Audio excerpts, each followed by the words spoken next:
Hello, welcome back to RetroBreak and welcome to Q&A episode 2. In this episode, I'm answering a question from Detroit Retro Gamer. Thoughts on Japanese versus US title buying, when, why and if. So I've got a lot to cover in this episode, so I think this is going to be the only question that I answer in this one.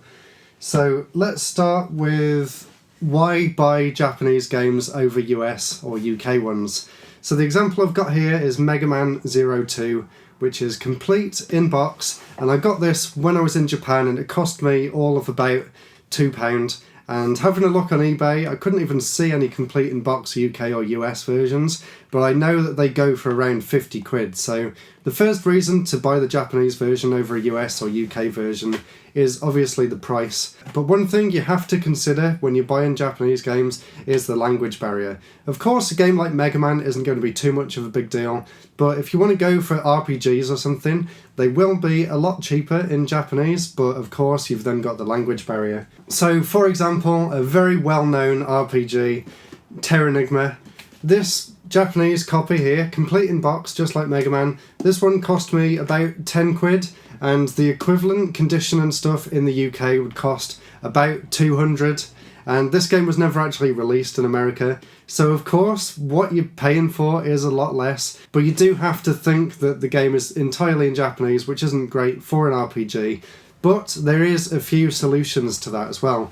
If you have something called the Retro Freak, it basically lets you get a translation patch online and patch the Japanese version of the game, and then it lets you play it in English. Sometimes it's the official English release, and sometimes it's a fan translation, which is actually improved over the original. So that's what I did when I first played Terranigma.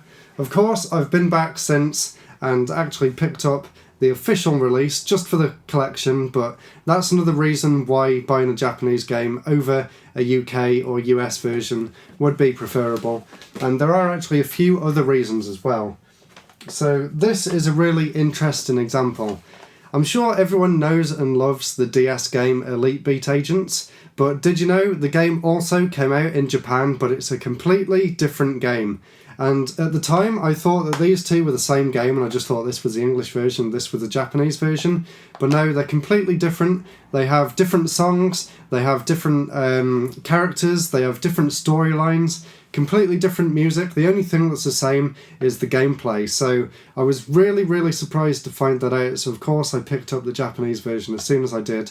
And I absolutely love both of them, but I really do like the soundtrack in the Japanese one. So that's another reason why you'd want to buy the Japanese version as well as the UK or US versions. And another example of two games that I thought were completely the same but turned out to be completely different. Tetris on the NES and Tetris on the Famicom. Who knew, but Tetris on the Famicom is a completely different game to Tetris on the NES. This game here is amazing, it plays really well, it has fantastic music, it has amazing controls and graphics, the whole works, and it's still a version of Tetris that people use today to play tournaments and things. And then there was this abomination of a Tetris game. Everything about this game is just wrong. The controls feel really weird, the graphics don't look right. It's just really strange, and I just had to get it just to see how different it is compared to the NES one. But that's a reason not to buy a Japanese release and to go for the UK or US one instead. So sometimes it works the other way around, and it turns out that it's actually better to get the UK version. So do a bit of research beforehand, but I just thought that was a really interesting thing that I wanted to bring up in this episode. And of course, the other reason to buy Japanese games, of course, for me, being a collector, if I love the game or love the series, I'm going to go out there and buy the Japanese version anyway, even if it is exactly the same. So of course, I love Nights into Dreams, but what do I love even more than that? What does everyone love? The best game on the Sega Saturn, of course, Sonic R. Thanks for watching today's episode of Q&A. Let me know down below if you've got any questions, and I'll be sure to answer them in a future episode. But that's it for now. Join me in a few days' time for part 3. Thanks for watching. Goodbye.